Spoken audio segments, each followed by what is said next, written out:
A warm welcome to this webinar, which is the fourth in the webinar series titled COVID-19 and Insights from the Humanities and Social Sciences and IKS, with a specific focus on perspectives from the Global South.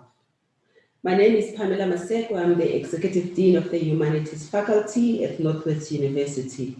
My role today is to just give a short introduction to the seminar, and I will step off the podium as soon as that is done. As you can see from the title of the webinar series, the series seeks to foreground humanities, social sciences, and IKS in the narratives on the pandemic that has gripped the world from the end of 2019. As you can see, it's also an interdisciplinary collaboration, which is characteristic of humanities scholarship. We are hosting this in collaboration with IKS Center of the Faculty of Natural Sciences, Natural and Agricultural Sciences, also hosted at Noordwes-universiteit. It's also an institutional collaboration. We are hosting it together with the Human Sciences Faculty at Namibia University of Science and Technology. And we also feature here Professor Dr. Mokoloko Zulu from the Madisebo Institute, and he'll be introduced later as he's one of the panelists today.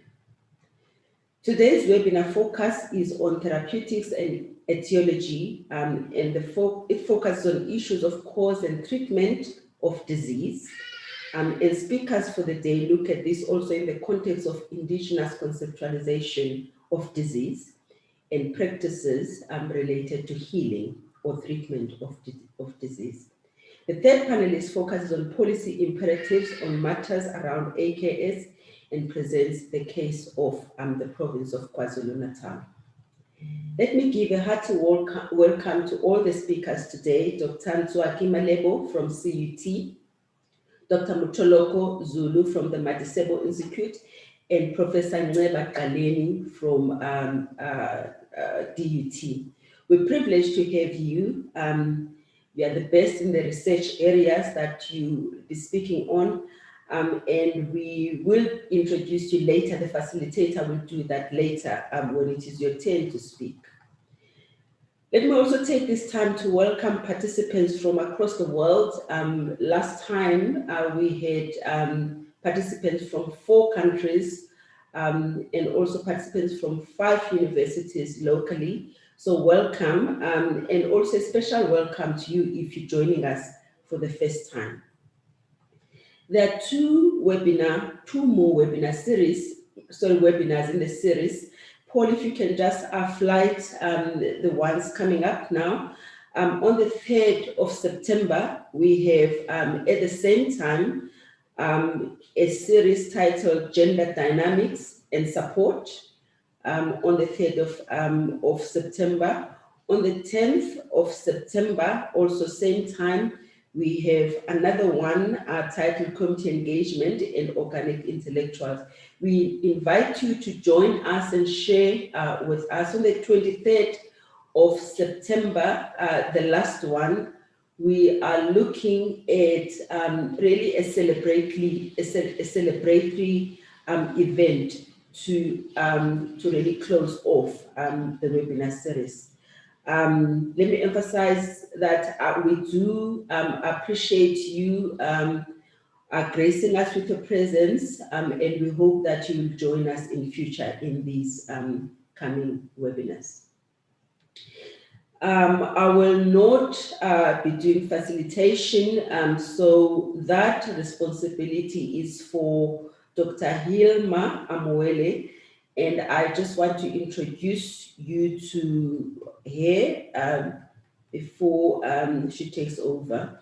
Dr. Amuele is a senior lecturer at the Namibia University of Science and Technology in the Department of Agriculture and Natural Sciences, and Natural Resources in the Faculty of Natural Resources and Spatial Sciences. She's an agricultural scientist who specializes in aquatic toxicology and animal production. Her research interests are in the areas of chemical toxicity, herbal medicinal plants, and environmental pollution. She has done research trials on acute and chronic effects of chemical and herbal medicinal plants on animal health. Dr. Amuele completed a PhD with the Hon Hai University in Thailand. She completed her MTech and BTech with the Nelson Mandela University in South Africa, and is a diploma from Polytechnic of Namibia.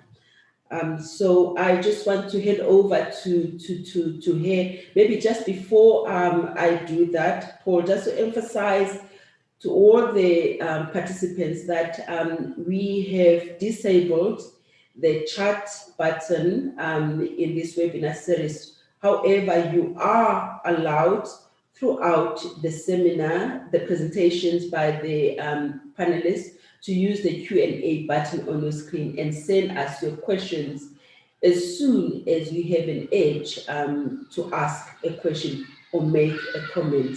And the panelists will answer either publicly to all of us or privately, but would like to share their views as well. So public response is appreciated or is preferred. That's over to you, Dr. Alan Amolena. Thank you very much, please. Thank you very much.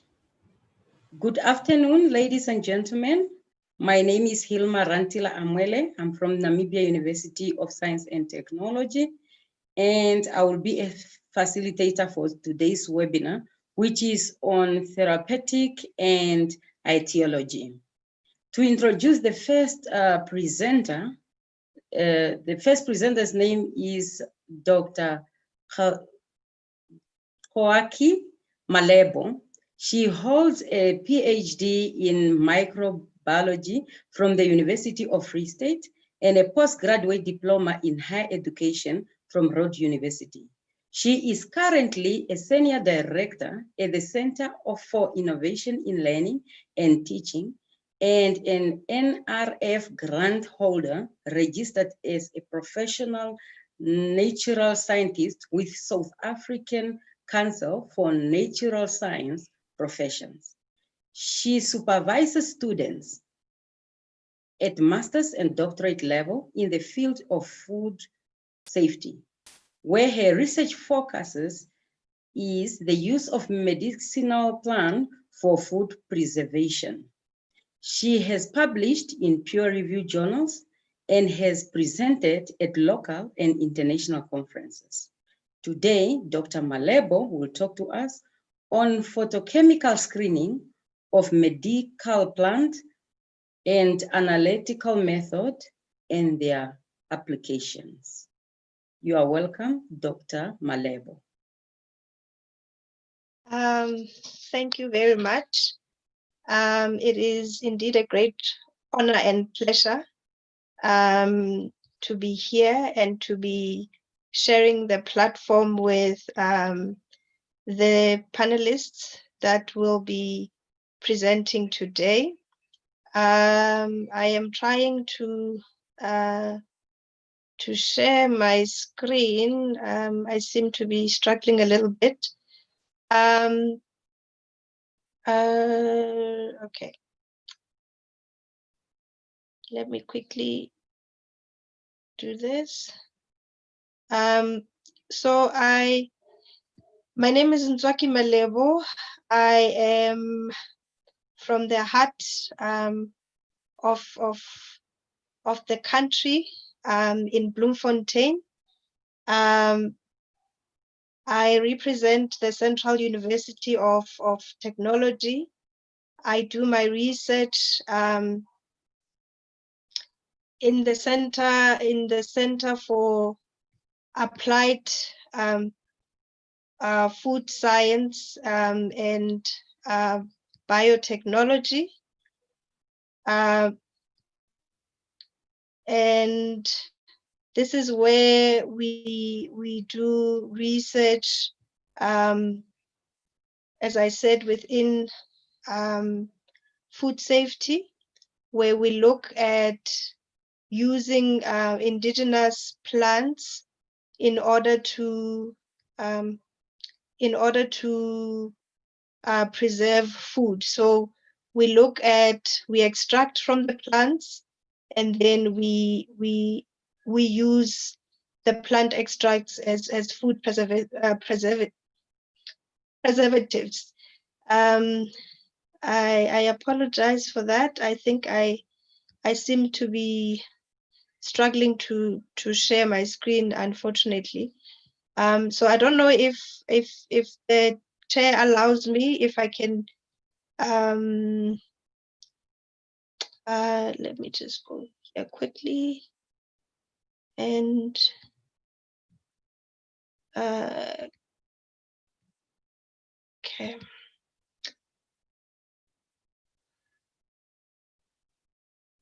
Okay. I apologize for this delay, colleagues.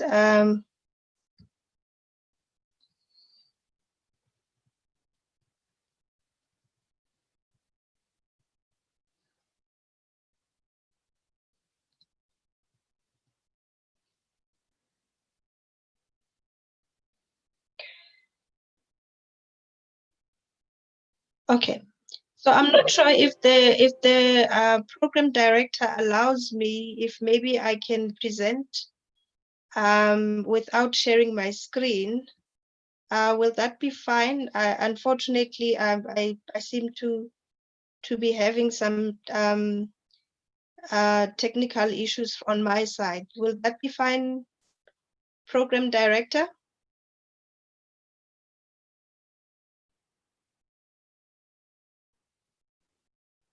Chair?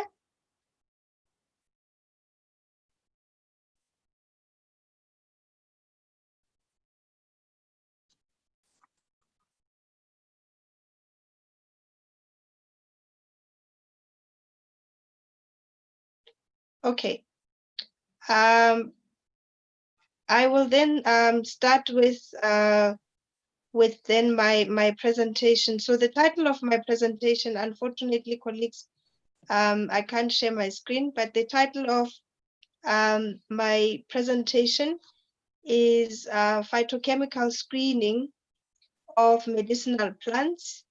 And today my focus is going to be on the analytical methods, as well as the application of what we have extracted. So the outline of the presentation was going to focus on a brief introduction, and then I was going to go into the analytical methods, application, and then focus on the conclusions. So if we look at our country, South Africa, it boasts a very strong history of traditional medicine and traditional healing. And within South Africa, we've got a wide biodiversity, and we estimate that we've got about 30,000 flowering plant species. And this accounts for about 10% of the world's higher plant species. And for us on the African continent, this knowledge has been used for medicinal use and other uses for centuries. So the reason the medicines have been used for so many years is because of the bioactive properties of these medicinal plants. And amongst these bioactive properties that we talk about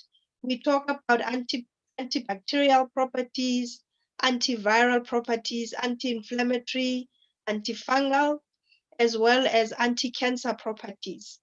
And furthermore, we look at other aspects such as antioxidant properties. And these antioxidant properties are mainly applied in the food industry, where my research is mainly based.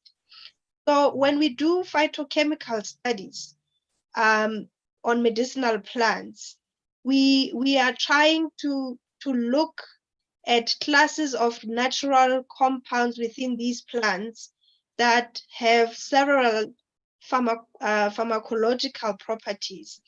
And this knowledge then is not only used to develop medicines within the Western industry, but in our case, within the Central University of Technology, we want to use this knowledge once we have assessed and done the phytochemical screening, is to affirm the indigenous knowledge that is held by our communities. And then what we do is to help them by also investigating the mode of action of these plants. And this knowledge then is used to develop novel medicines for therapeutic use, as well as for beneficiation. So there are other products that have been used where you beneficiate medicinal plants. So in general, so because we work with a variety of community members, so we work with traditional healers, and we also work with local African farmers within the Free State. So majority of them will have a small garden where they cultivate their plants. And where we come in is we use various methods to extract compounds from the plants. So there are different methods that you can use. You can either use super critical CO2 extraction, whether and there you have an option to either use liquid or gas. And then we can also do solvent extraction. And because majority of our communities use the plants by using water extraction, so we also do water extraction. Then the next step that we will then do is to concentrate whatever we have extracted, and then following concentration, then the compounds are then separated using techniques such as chromatography. And then once we have separated and tried to then we use chromatography in order to do proper analysis of the compounds in order to identify them. Once we know what the plants entail and what is within the plants, then we are able to see where this knowledge can be applied. And we do some testing within the labs, where we can see whether this is something of medicinal use. So for example, I have mentioned previously that these plants have antimicrobial properties. So for now, a lot of us, we are talking about COVID-19, and this is a space for us to then explore and have a look. I think there are already, there's already research going on where the application of medicinal plants such as our Artemisia afra is used in the fight against COVID-19. Other medicinal plants that have been used previously for flu is plants such as Pelargonium zygiosis, whereby if you go to our pharmacies at the moment, you will see that some of the cough mixtures already has, they contain this compound with this medicinal plants as part of their compounds. So I think this also shows us that really the plants have a lot of potential, and I think our ancestors have also showed us that. So what we also do within the lab, when we further assess the antimicrobial activities, we will look at the minimum inhibitory concentration if we are looking at bacteria, and we also look at antifungal properties where we look at the minimum fungicidal concentration. Now it gets very sad because I can't show you my pictures, but we start by doing lab-based work where we look at antimicrobial properties.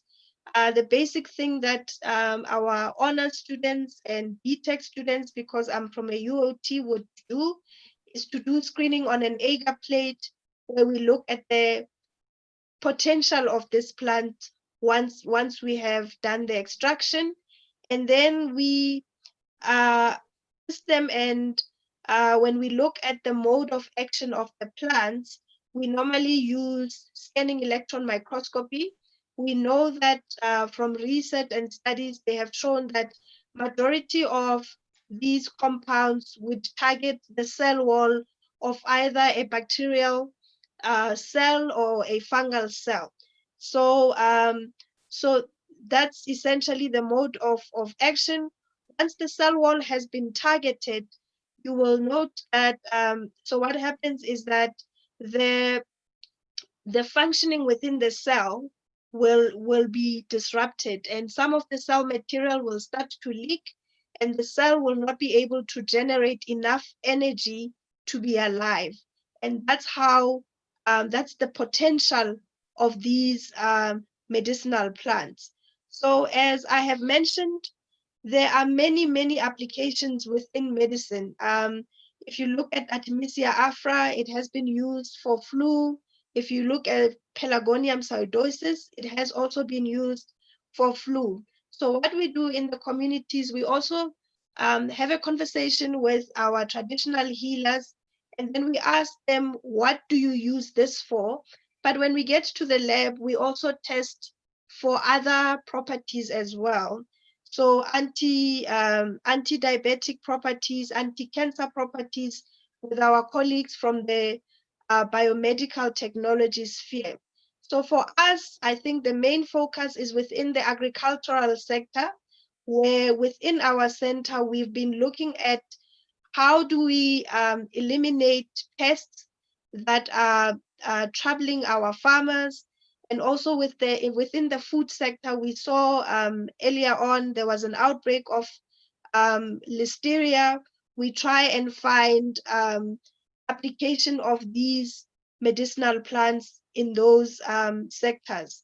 And then lastly, for us within the Central University of Technology, we also have a somatology school where plants that we have gathered from our communities are also applied in this field, where we use them not only for massages, but we target antimicrobial properties to be applied in certain ailments that might be associated with the feet, such as athlete's foot. So there is a master's student that is currently busy with that project.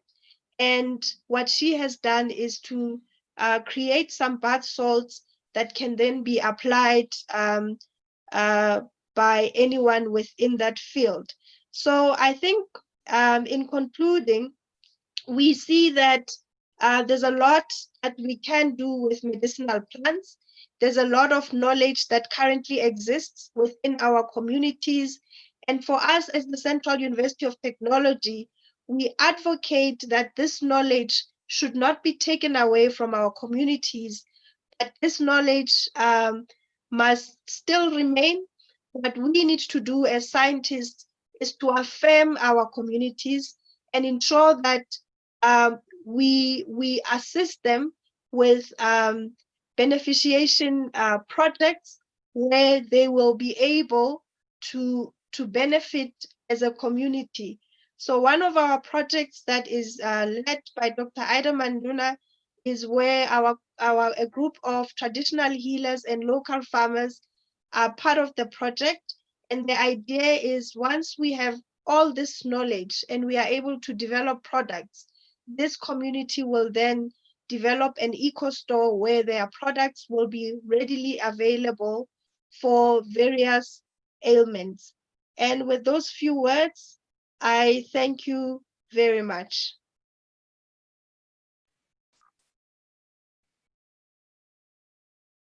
Thank you very much, Dr. Malebo, for sharing with us on analytical method on herbal medicinal plant. Our next presenter is Dr. Mokoloko Zulu Matabo Zulu. He is a doctoral practitioner, metaphysical scientist, inventor, author of books, and software engineer with experience in North America. He completed doctorate dissertation with Basotho School of Mopato in 2017. He has also completed an honors in mathematics and computing science in 1997, a postgraduate in object-oriented analysis and design in 1998 in Canada. His last scholarly paper is on African drum telegraphy and indigenous innovation from the University of Pretoria. Dr. Zulu is a research scientist and a director for Madisebo University College Institute in Sandton.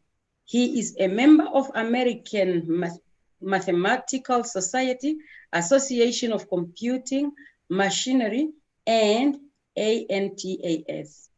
Today, Dr. Zulu will address us on African origin of causality, philosophical principle of Aetiology.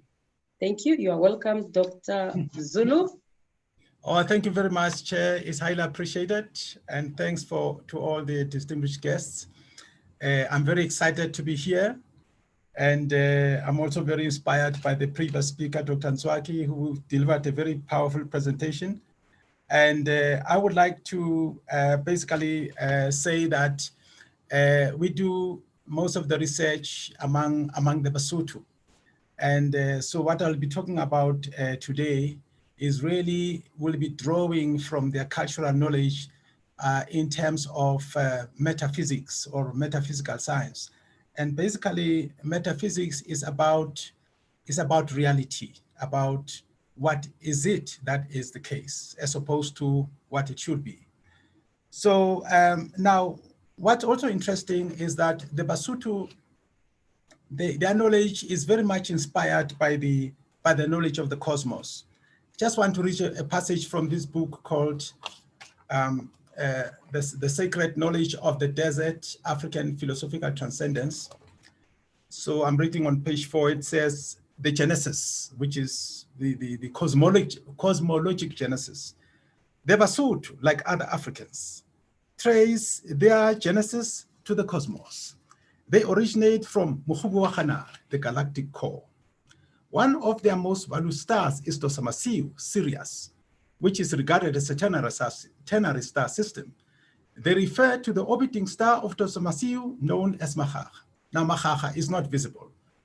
Now, I found it quite interesting that they have this knowledge of stellar bodies that are not visible. And you're going to find that this is actually key to their knowledge of therapeutics as well as etiology or causality of disease. Now, as if this is not incredible enough, Basotho also pay tribute to Dosa, Jupiter.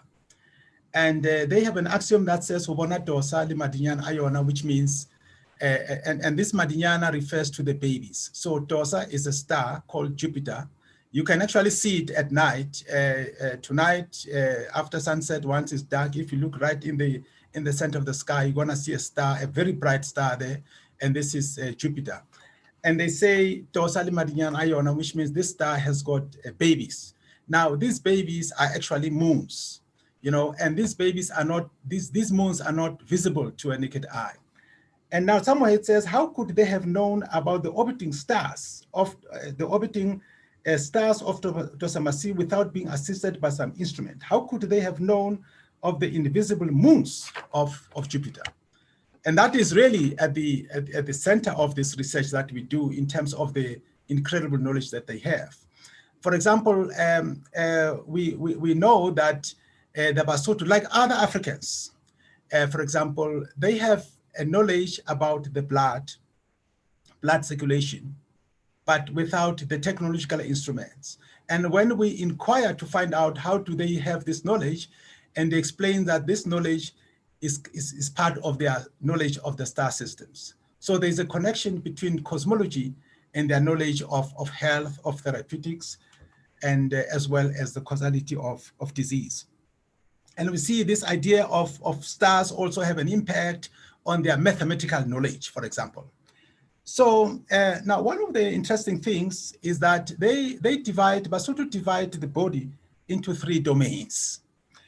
So one domain would be what they call elatloa. So elatloa would describe nervous systems. Elatloa, ela basically, the word ela comes from the water. So the water, so Basotho will tell you that water has got flows in 2 ways. You've got your normal flow, and then from there, there's another flow they call ela. So the way the water is flowing is when ela, it means the water is flowing not so much to move forward, but to find the best gradient of flow, you see. And once it finds that gradient, then the water will then begin to move in that direction. So in the beginning, they all move in, the water will just, spread out. But once the best flow is found, the water actually communicates with it. They communicate. They send messages to say that this is the best gradient we can flow. And eventually the path of flow is going to narrow according to that gradient. And you can see these things, for example, with rivers like the Nile River. So the Nile River is actually flowing against gravity because it's moving from the south and it's going to the north. The north is high elevation, the south is a lower elevation. And so it keeps on moving, finding this gradient. So that's the idea behind elatloa. And they're describing, in this case, the nervous system. In fact, the mind in Sesotho is called kelello, which means it's like the water trying to solve the problem of finding the best gradient or the path of least resistance, for example. And then another domain they describe is midiko tluwa, which basically describe, the immune system. So, but they're using the animal, this animal in English, I think is called, in Sesotho it's called nku. I think in English it would be called a porcupine. So there's something very interesting about this animal when it is attacked by predators, for example. It usually creates defensive rings.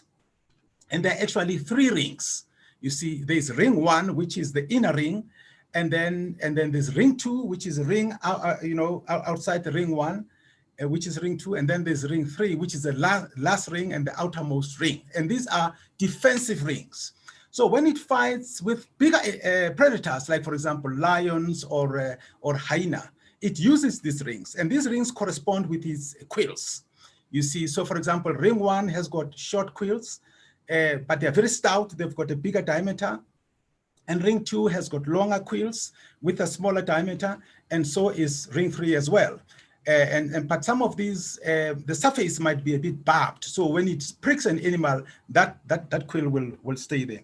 So they are saying here that and actually this particular animal is able to kill, for example, lions. There are lions that have been killed by the quills of this particular animal, especially the quills of ring 1, because those are shorter. So if the animal is going to breach all these rings, that's what happens. And if you can do a Google, there's a certain video that I saw that was shot in Kruger National Park. It's called 17 Lions and the Porcupine.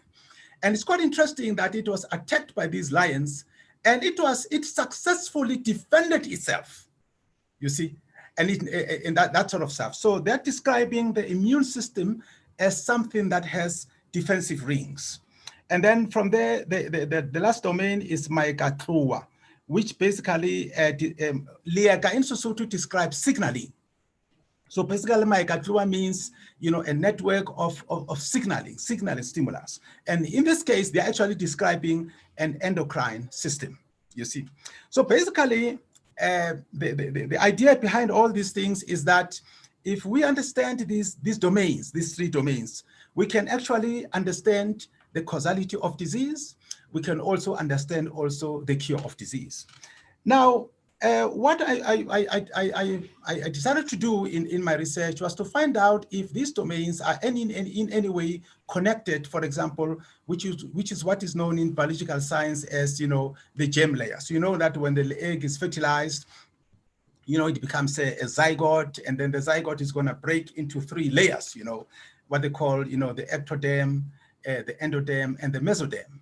So, and then when I was doing this idea to find out, and I found that actually what they call maeka or signaling, actually, which would be, of course, the endocrine.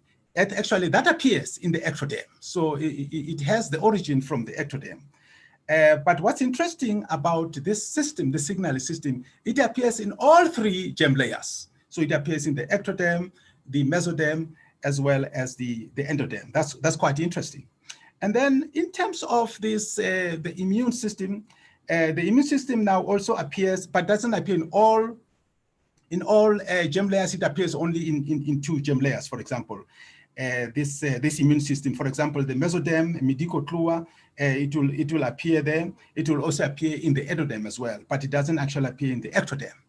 But then the last part, which is the nervous system, the thinking, that appears only in one layer, which is the ectoderm. Now, the question then becomes, of course, why are these domains important, and how can they help us in terms of understanding the causality? Well, number one is that because they use the word luta to describe, for example, the membrane. You see, luta, the membrane. It's quite interesting that the word luta basically describes something like a puzzle. In Sotho, they've got words like holuta, which means to pose a puzzle or to pose a riddle. So that means that they are telling us that when you are trying to understand or solve a problem of disease, of causality, you actually want to find that everything you need to know is right there.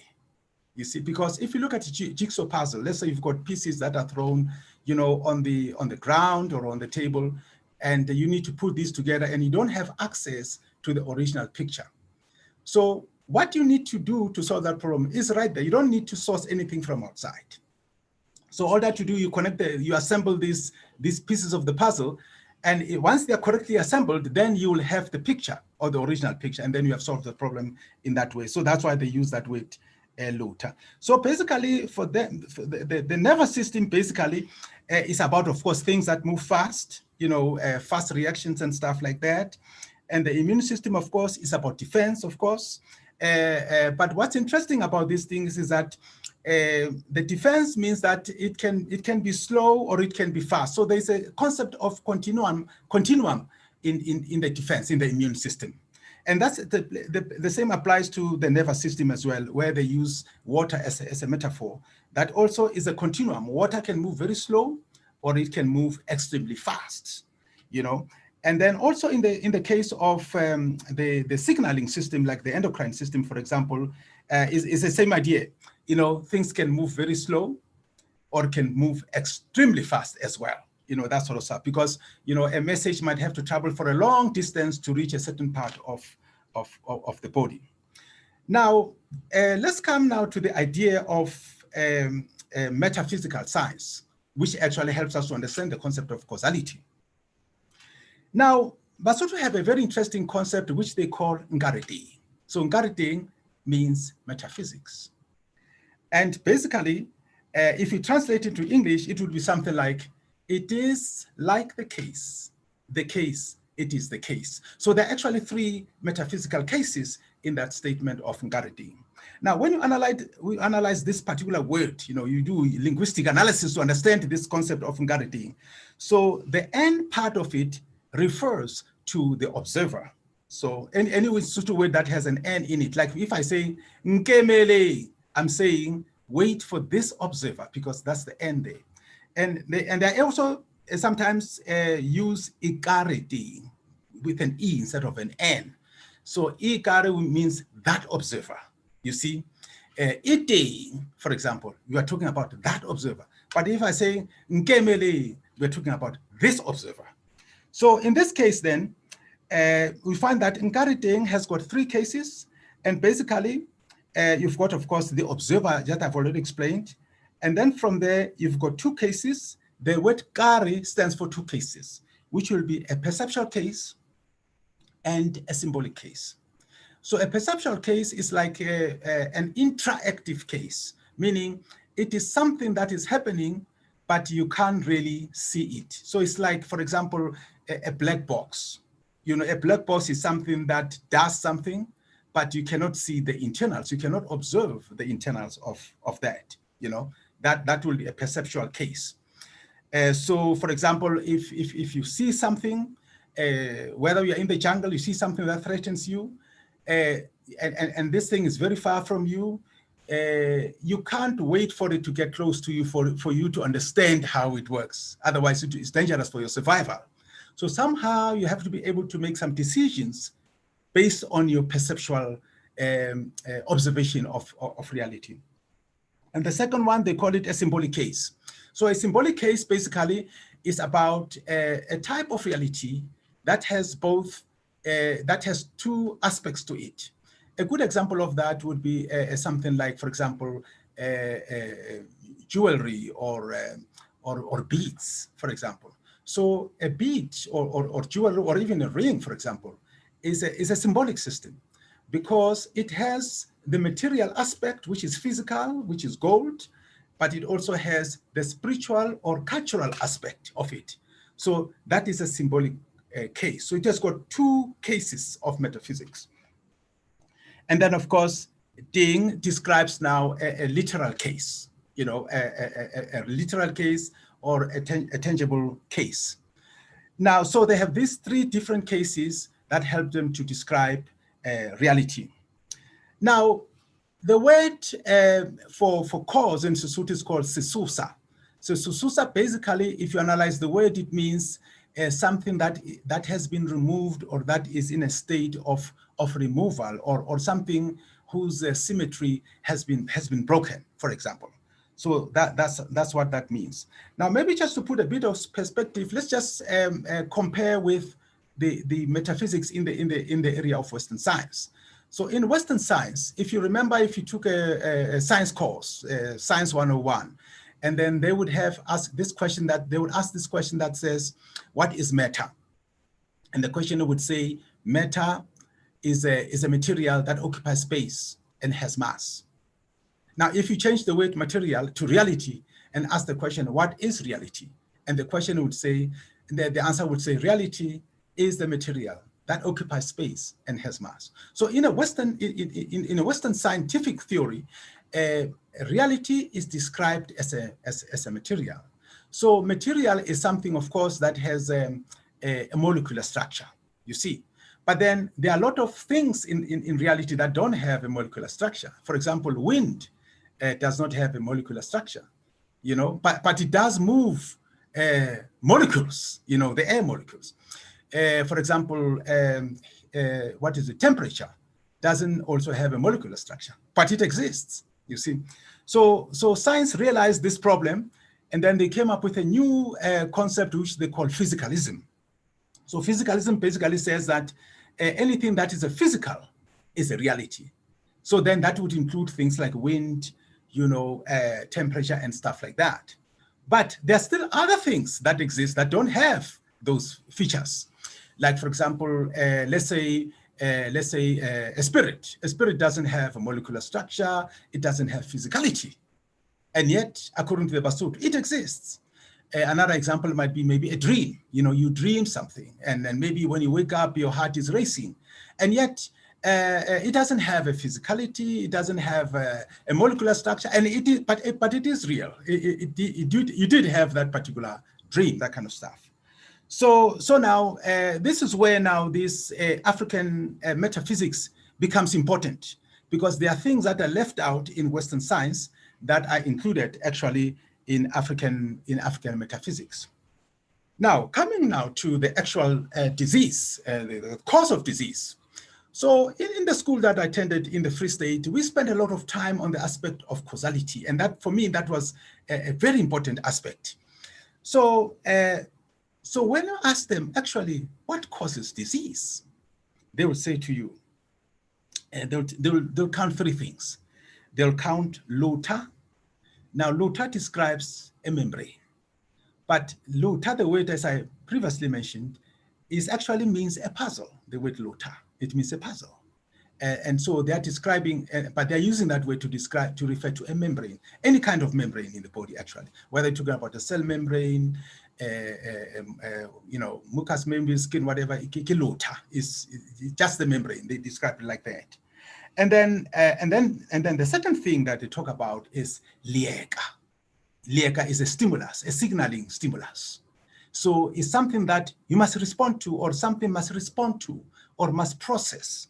And if it doesn't process, then we have a state of disease, for example.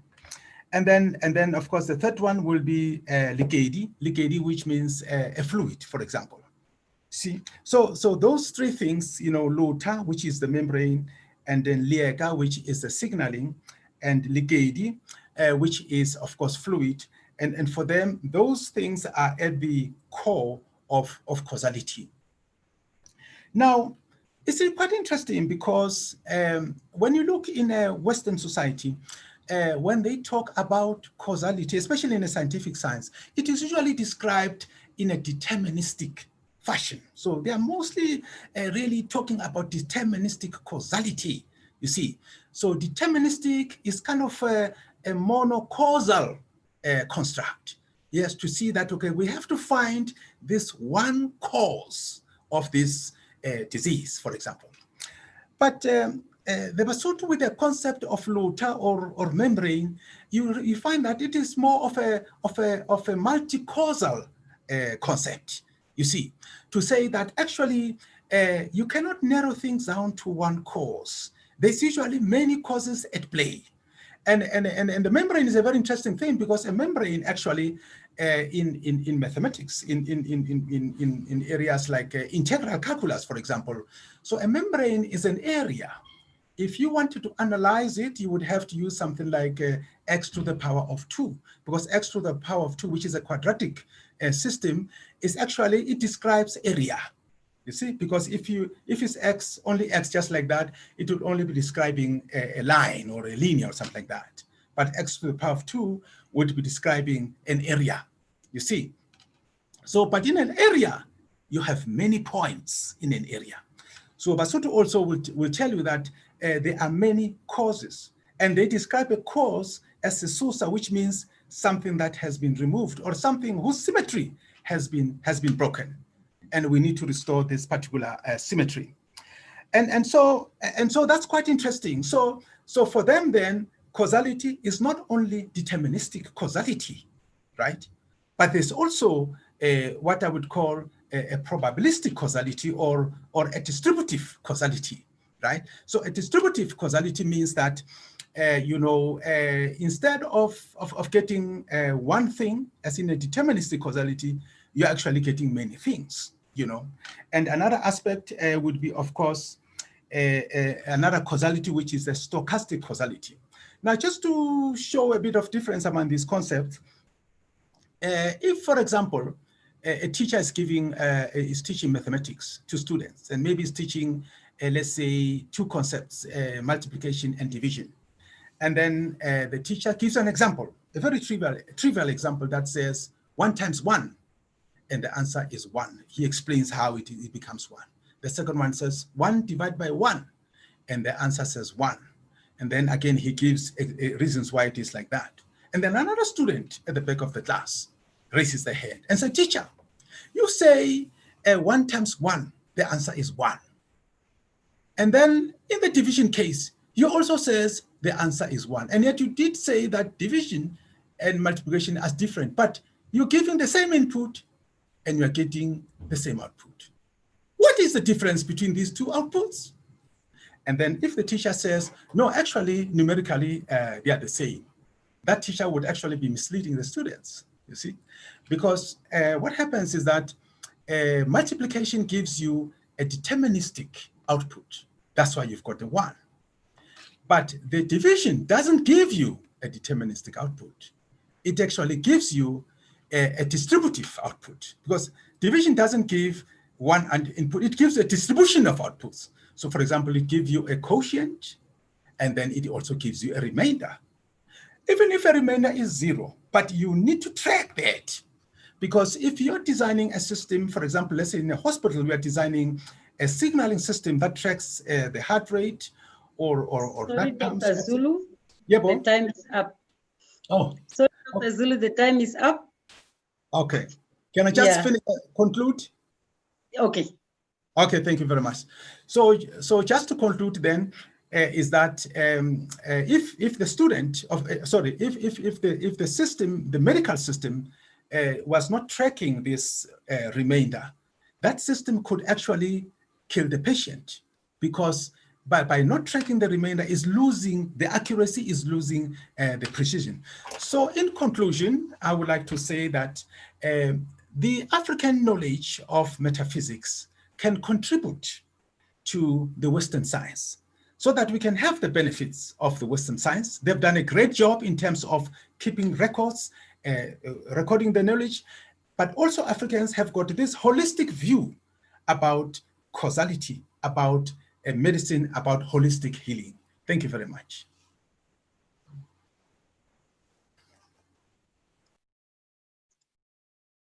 Thank you very much, Dr. Zulu, for sharing with us more information on metaphysical science, which means Gariti in Basotho.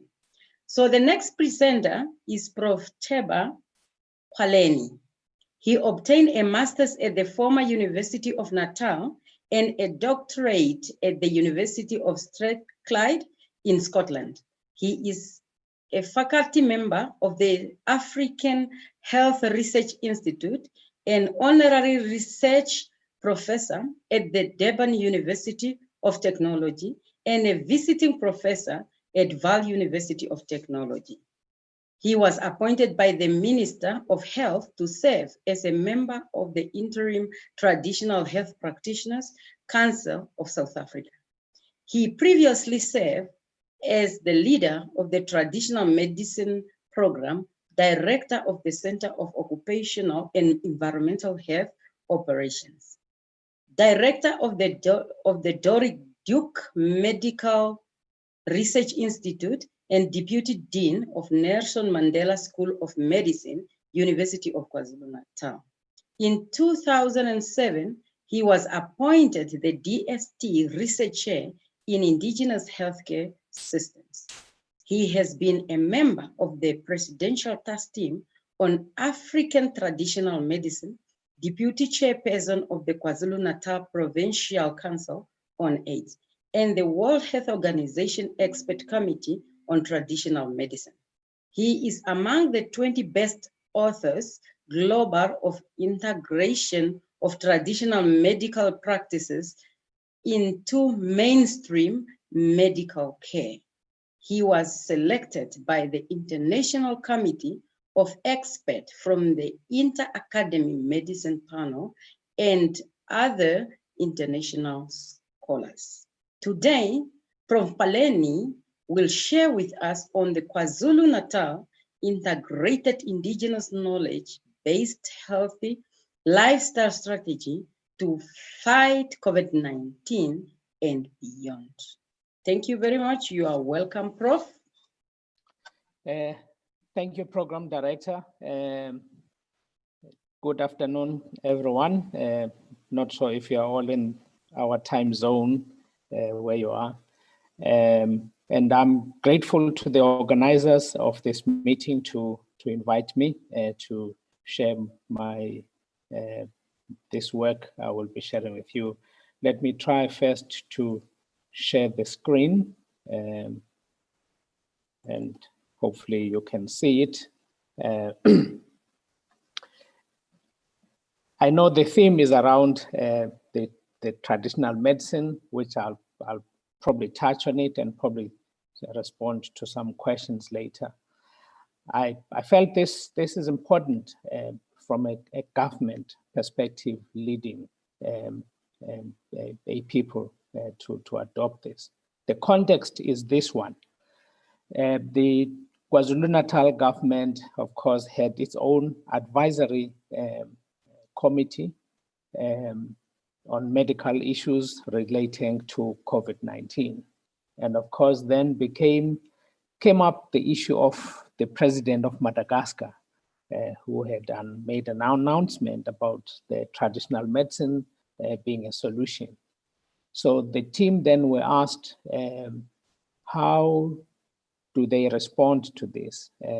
how would the province of KwaZulu-Natal respond to this?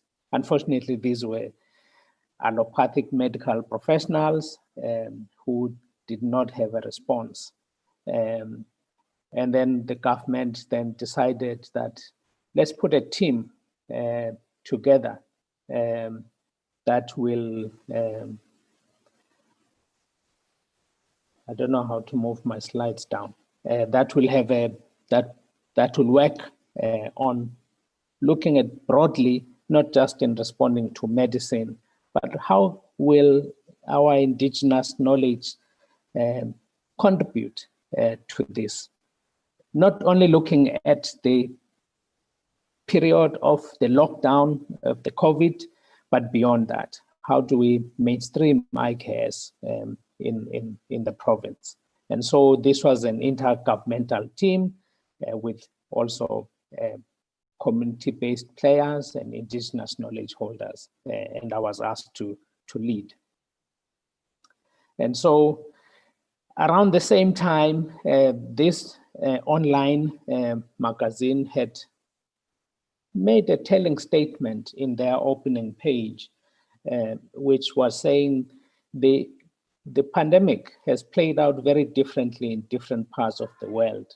Yet in Africa, the numbers of infections and fatalities remain not very low, yet countries on the continent have been forging their own responses, have not been forging their own responses. Instead, they've been importing wholesale what's done elsewhere.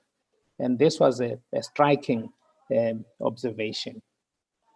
So here we are in the province of KwaZulu-Natal having to look into ourselves. But we ask ourselves, how did we get here to a point where we are not even looking inwards? We think that colonialism is at the heart of this problem that we're facing. Fundamentally, it became a propaganda that stigmatized our African ways of life in order to make Western systems of living and knowing a hegemony. That impact a lot our own ways of feeding and healing, impacted on our own ontologies in terms of our own existential realities, just like Dr. Zulu was speaking on, and epistemologies, our own ways of knowing, including use of language as tools of communication. And so we do realize that indigenous knowledge are vital in shaping and defining society. And within our context is to say, how then do we ensure that grassroots innovations are sustained within communities and through building linkages with formal scientific institutions to ensure that you can sustain this. But it also offers an opportunity to addressing the triple challenges of unemployment, inequality, and poverty, which is important. So what COVID-19 has done to South Africans, it deepened our inequities. It opened them up and deepened them. But at the same time, it revealed empathy and the willingness to share. So people shifted from carrying truckloads of food and toilet paper from supermarkets to also realizing that there are those who don't have to share. But that's not sustainable. And that's why it became necessary to look at a new normal by placing IKS at the center of recovery and reclaiming of our health, livelihoods, culture, and economy. So the strategy has a vision and almost like a three-legged pot: a healthy people, a productive people, and a growing economy. of course, in the terminologies of World Bank, healthy people drive strong economies. But the sense of how we define health is actually as a social construct. It remains a social contract, and influences of society must also be born into this, not just defined from only a biomedical paradigm and perspective. So what is in the approach of the strategy? Firstly, is that it's grounded on its people and it's Afrocentric. As I said, it's inclusive of government departments, traditional health practitioners, community-based organizations, and universities. It does realize that life is interconnected. So the strategy has 3 phases in it. During the lockdown up to March, because we're also working with government in terms of how their financial years work, medium term, and of course, a longer term. The key questions becomes, what role will IKS play, and by who and when? And that is important. Because of time, I will not dwell into all the details of the strategy, but I will share that these are the elements that we are within the strategy, with timelines and timeframes. One, we recognized early that COVID-19 in this province was in English. The medium of communicating it was in English, and therefore the majority of the population were missing the messages. It became necessary that there should be messages, awareness messages that are sent to communities in their language, and that the Department of Arts and Culture with artists and media would play a role in disseminating that. And of course, we also use our artistic cultural ways to do so. Food and nutrition is important, as we realize that people were going to go die of hunger. And so the lead departments with NGOs that are playing in the space: agriculture, education, health, and social development. But here, when we're talking food and nutrition, we're looking at our indigenous-based food, which is important. And then there's education and early childhood development.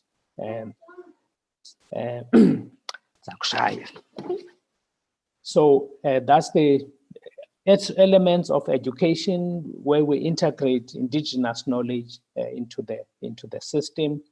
Human settlements, and one of the things with COVID-19 was that we realized that our mental health has been affected, and we realized that we need a lot of focus onto it. We saw people were anxious, they are scared, and of course there's abuse of alcohol, and there's gender-based violence within this space. So there's an attention there. But when we're talking spirituality, is to integrate African spirituality, looking at Umsamo, how our own ways are being integrated in that. Sports and recreation, because we're talking about healthy lifestyles, and we need to be exposed to the sun. We need to be active and part of dealing with this. And of course, one of those was then the inclusion of traditional healers and medicines in their response. And that had 2 elements. They are part of the prevention approaches, but because they are consulted by their clients and they treat their patients, but we develop a system where we can monitor what they're doing. And lastly, we do need to find a cure for COVID-19, and that is the research that needs to happen. Of course, alongside this, in the value chain is training, job creation, and integrating trade. So the Premier has launched a laboratory that will be it's a government laboratory led by the Department of Agriculture, which is going to be conducting research on indigenous plants and herbs. And of course, we're looking at the focus on COVID-19 as well. And there's a collaboration with traditional healers in this. And so the food is important as part of the fight, but the medicines are also important as well. So it's early days for this work, but we can share some of the preliminary results. My institute has a lab where we are growing the virus, the SARS-CoV-2 virus, so we can do some antiviral work. Yet we can also do immunomodulation and other aspects.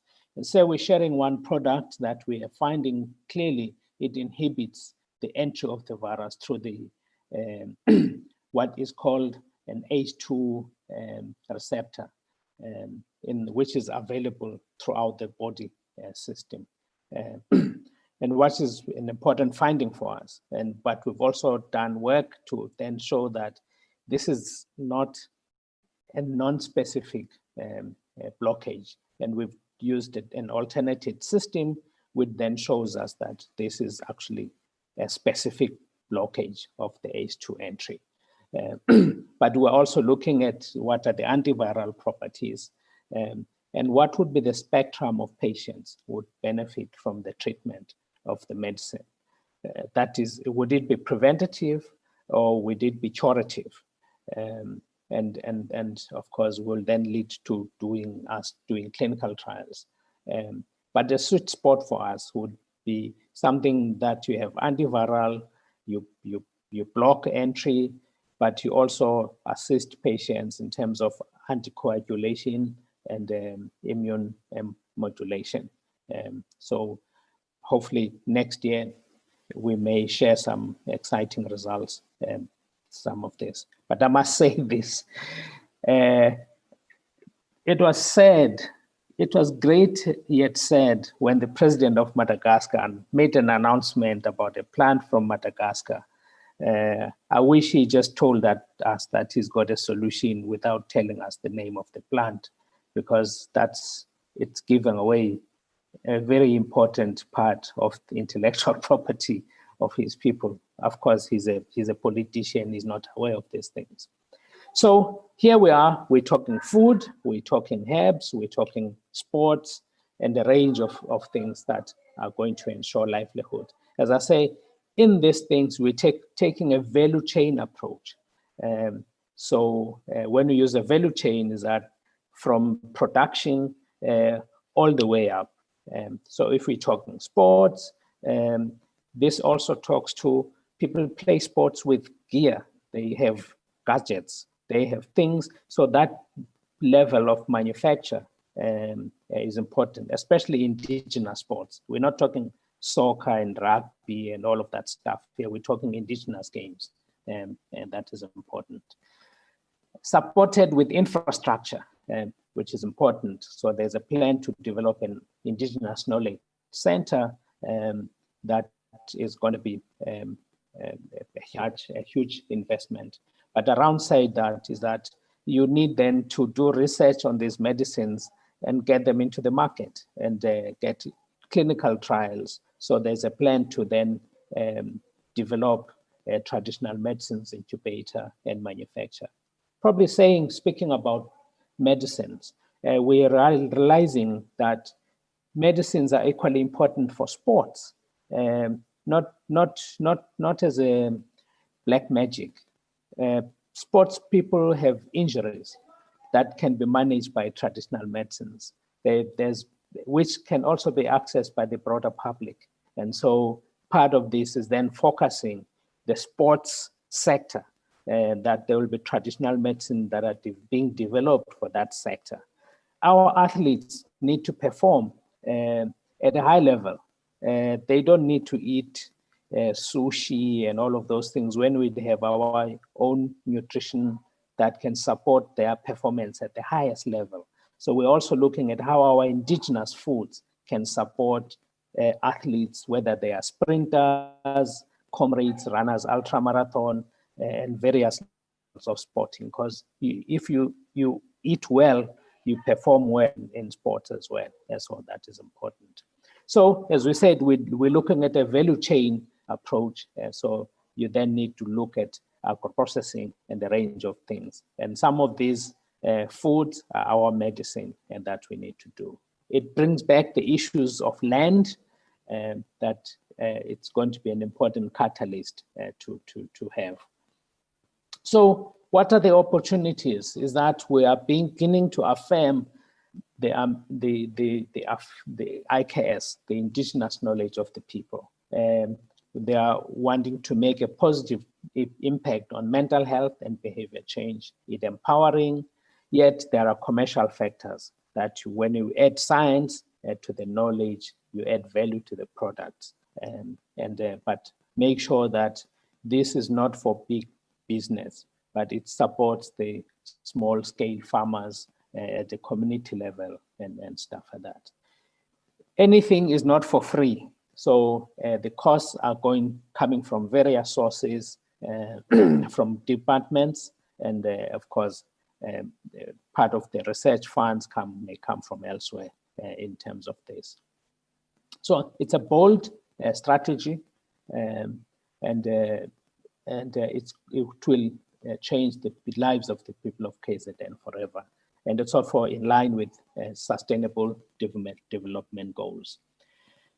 And we're hoping as this gets implemented, it's going to make Africa's indigenous knowledge be seen to work. Thank you very much, colleagues.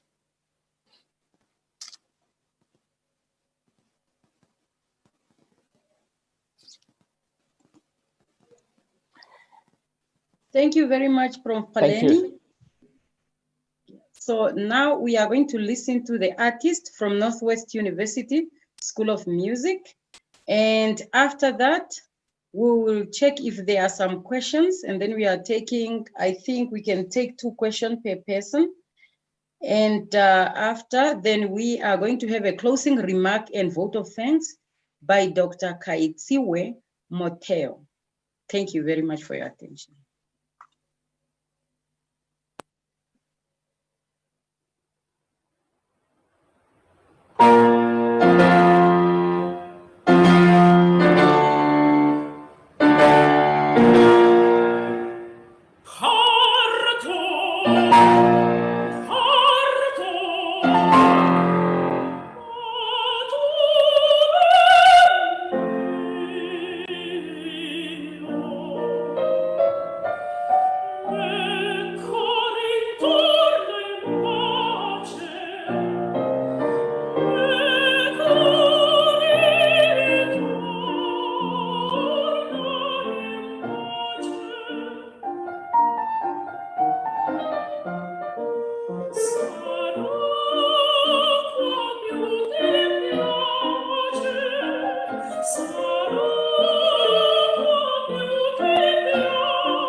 Thank you very much for the music. It was really wonderful. Now we can go straight to question time. So because of the time, I think we can only ask one question per person, and the other question, the presenter will respond to them directly. The first question goes to Dr. Malebo, and there's someone who wants to know if you have learned anything or you encounter any challenges since the inception of the project. I think it's the project that you are doing with herbal medicinal plants.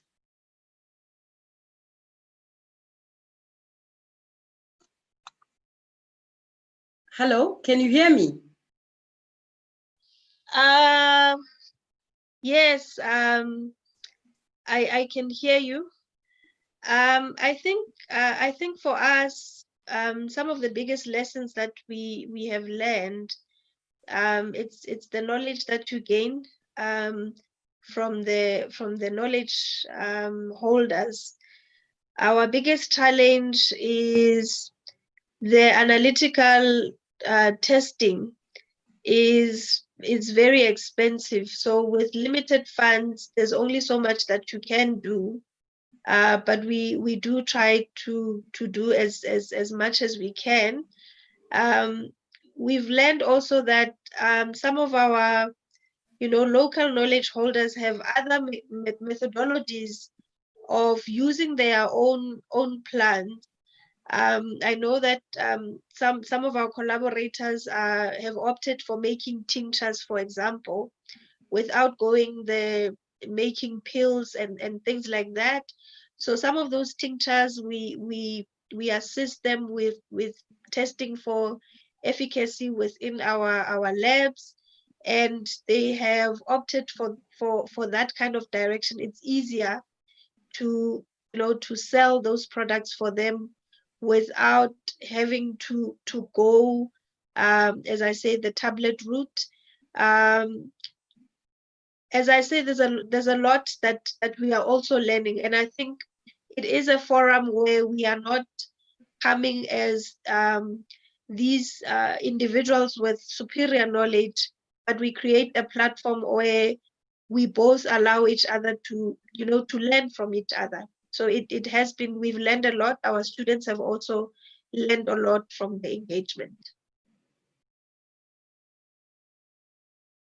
Thank you very much. The next question goes to Prof. Paleni. One would like to know if there is a link between quality of housing and COVID-19.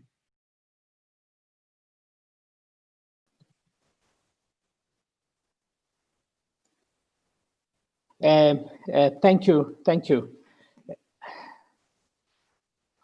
We don't know, because this is a new virus that is affecting us here in Africa, but we know in terms of how it is spread. I would not necessarily think it's linked to the quality of housing, more than that it's spread through droplet, and it's, of course, you get contact through hands, and then you inhale it. It doesn't matter what surfaces those are, and because the fear we had as well was that it will appear more in low-cost housing communities, probably, and less so than in suburbs, but it's not been a case at this stage. Of course, there's a lot that we still have to learn, but it doesn't seem to be so. Thanks. Thank you. Dr. Zulu, there's no question for you. Actually, we're only thanked for sharing your indigenous knowledge with us. So thank you very much. Now we have to move on to the closing remark and vote of thanks by Dr. Koitsiwe Moteo.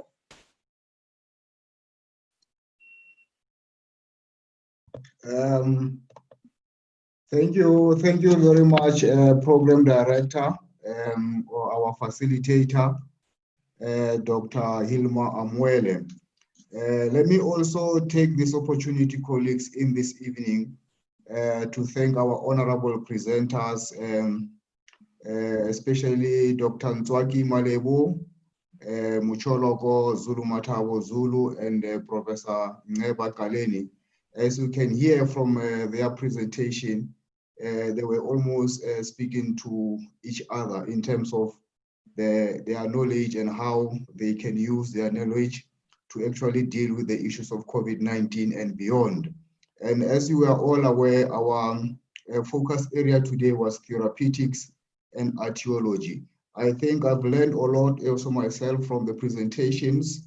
And I also want to say the presentation of Dr. Malebo was also very outstanding, because she mentioned a lot of things in terms of phytochemical screening of medicinal plants and how actually they want to use a therapeutic potential of plants, and how they're also affirming IKS in her university and also in her center where they're doing a lot of work.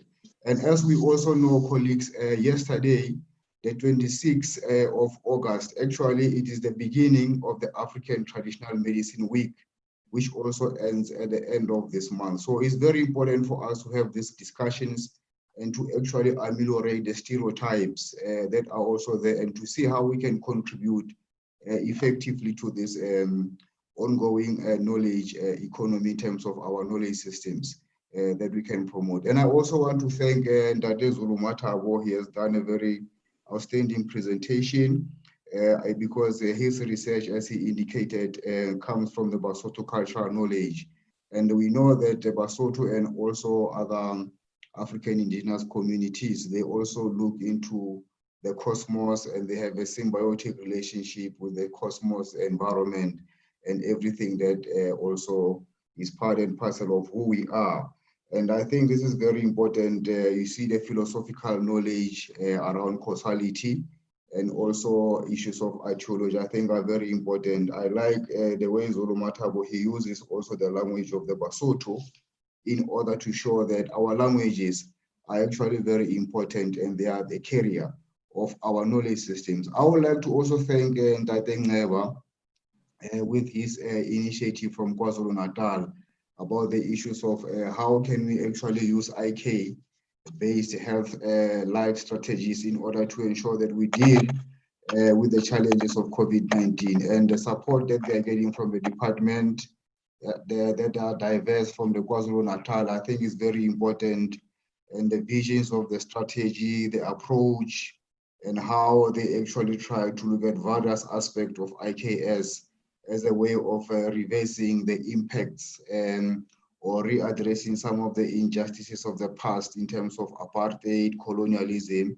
and how actually we can use IKS foods as medicines, and how issues of intellectual property are very important for us, and how we can look into issues of agro-process. I think, colleagues, in a nutshell, the presentations of today, you can see that as Africans, we do really have a wealth of knowledge. And what is very important, which I've heard also from the colleagues who are presenting, is about the contributions of our own indigenous knowledge holders and practitioners, bo Sangoma, bo Matwetwe in Setswana, bo Maine in Limpopo, in terms of African healing systems. And I'm very happy to hear that such kind of developments are coming from other parts of the provinces. Also, let me take this opportunity, colleagues, to thank our Honorable Professor Maseko, the Executive Dean of the Faculty of Humanities at Northwest University, including Professor Alina Sehoje, who is not able to be here with us today due to other commitments, from the Namibia University of Science and Technology. Let me also thank our colleagues from the Corporate Relations and Marketing from Northwest University, led by Auskoni, Borembata, and other people who are involved in the design. I will not forget our own colleagues, Bome Mokhadimolope, Dr. Tandai, and others who I have not mentioned by the name. It's just a case of time, and maybe to say no. We also want to acknowledge everybody who has contributed to the success of this webinar. We are on the 4th webinar. We still have other 2 to go, as the Professor Maseko was giving the outline of the activities for today and also going forward. I will also, colleagues, like to thank our service provider, and also Yani van der Favor. She has been doing also a very outstanding work to make sure that everything goes on board. And I would also like to thank our audiences from various aspects, various parts of the world where they are coming from. I think we're doing well in terms of time. We're supposed to finish at 12:30. I'm just 3 minutes over, and I'm not the presenter. I was just here, colleagues, to also thank you. Let me also thank my colleagues from the IKS Center, Ramon Naruri, and others who are also involved to make sure that this activity, it is a success. Indeed, Africa is a cradle of humanity, and this is where knowledge such as astronomy and the knowledge of the use of medicine, and how do we actually know what are the causes of diseases and how we deal with diseases. And also in the final analysis, we really need to have those strategies that are effective, and we need collaborations with government, with scientists, and also with indigenous knowledge holders. With those few words, Bahaito, I would like to say, have a good evening. We are now approaching a new season, whereby among the Basotho and among the Botswana, they say August is the beginning of the year. And among the Botswana, September is the beginning of the year. So you can see that this thing is very well coordinated. And also among the Ethiopians, they celebrate their New Year in September. So we have our own calendars and we have our own systems of ensuring that knowledge is also preserved from one generation to the other.